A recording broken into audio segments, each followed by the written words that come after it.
5 вакыт намазда жалкоолук кылбайлы. Таштабайлы. Сиз намаз таштабаңыз, намаз сизди таштабайт. Сизди ата-энеңиз таштайт, аялыңыз таштайт, бала-чакаңыз таштайт, досуңуз таштайт. Тиги дүйнөсүн айтпай эле турам, бу дүйнөдө эле таштайт. Сиздин денеңизден жан чыкты, ассаламу алейкум. Сизди баары таштап коет.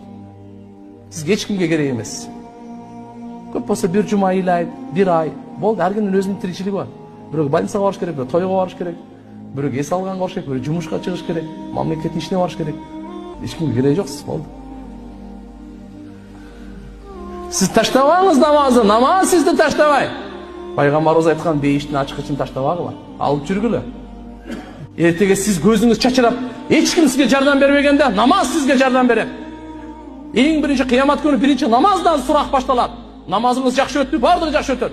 Бул сизге пайда гана алып келет. Намаз сизди аркага тартпайт, алдыга түртөт. Намаз сизди төмөн кылбайт, көтөрөт.